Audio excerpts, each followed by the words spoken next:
Hello everyone, it is I, Deimos, and welcome back to the channel. Many of you, or maybe even none of you, have heard of Dark and Darker, a hardcore survival extraction-based looter where you delve deep into the depths of an unknown medieval setting and slay skeletons, zombies, other players, and more. The game comes complete with an array of classes, weapons, mobs, and bosses, as well as two different areas of the game, the main dungeon and the Inferno, which is basically the game's version of Hell. The various classes range from your classic melee to a ranger, wizard, and rogues. Each class has unique perks, weapons, and abilities to help them succeed in surviving the depths. And now that we've kind of gotten the basics of the game out of the way, I'm going to talk about some things that I think would be great additions to the next playtest of the game. Some of these, or maybe even all of them, are already in the works or planned for the game, but I think they would be game changing if they were in the next playtest. And we're going to start with some basic quality of life changes because I think these would be the easiest to implement, and also they're the ones that I think are going to make the biggest impact. And we're going to start with being able to rotate items in your inventory. This would be huge because the length of some of the items, mainly weapons, and not being able to rotate them can leave some weird slots in your bag and possibly cause you to lose out on some loot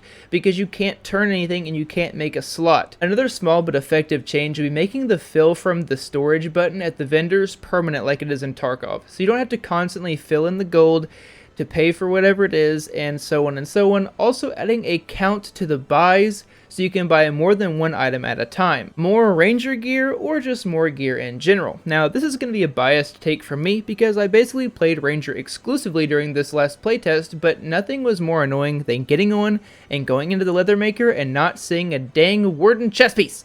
But there's always a marauder one or whatever other options there are. With a 23-hour reset timer, I don't even think there should be a count on gear pieces. They should just be there to buy until the timer is shortened. And I know that things like potions, bandages, those are always there, but sometimes I would buy a bow from the woodmaker and it would obviously disappear, or I would buy so many of the warden chest pieces and they would be gone and they would not come back. I don't know if this is a bug or if this is intentional, but I think until the timer is shortened, a limited count on gear just should go away for the time being. Bigger stash and higher gold stacking. If you're rich, you know it. Having a lot of gold in this game means your stash is getting cut down significantly. So maybe even one or the other, bigger stash or higher gold stacking. There's really not a huge reason, I guess, to keep a lot of loot in this game because even if you die, you still have the starting items, and those are very effective in my opinion at least. But having a bigger stash is always nice, or like I said, higher gold stacking. Even in the coin purses, stacking at 50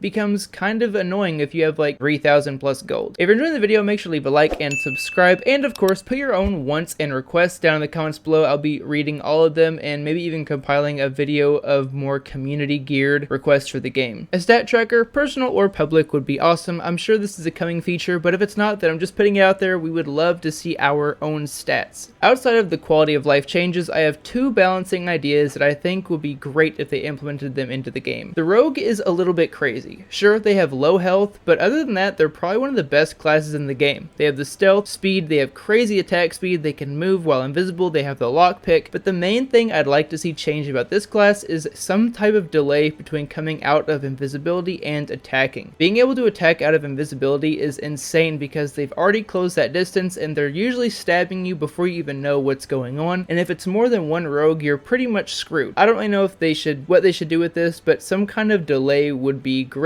But other than that, I think the available perks make Rogue worth playing, so I don't really have any issues with that class. Moving on to the fighter, I'm going to keep this short. The 20% movement bonus while wearing the heavy armor paired with sprint makes you a flying tank, and I think it'd be much better either combined into one single sprint or just reducing the speed penalty to 10 instead of 20. I'm dying on this hill. You guys can crucify me in the comments all you want. This definitely is something that I think needs to be changed. These are really my only gripes in terms of balancing in the game at the moment. I actually think they've done a really good job with the actual character balancing and making each class useful and worth playing. There will always be classes that are better than others, especially whenever it's PvP like this. There's gonna be better classes than other ones, but I think they've done a really good job with the balancing, and the only major thing that I struggle with personally is keeping distance as a ranger, but that could just be a skill issue on my part, and I don't see any reason for an all-around sprint function at this time like I do see people ask for. I also see a lot of people requesting a solos game mode. I personally don't think this is needed, but I can understand people being annoyed when going into a 1v3 all the time dealing with the mobs because they are high level or they're high health. They've got the high damage, so I do think down the line a solos game mode could be worth looking into, but at this very moment, I just don't see a reason for it. Let me know what you guys think, and if there's anything that you would like to see in the next playtest, like, sub, and keep your eyes on Dark and Darker. I think this game has a lot of potential, and I'm excited to see where it goes. Have a wonderful day, and I'll see all of you guys in the next one.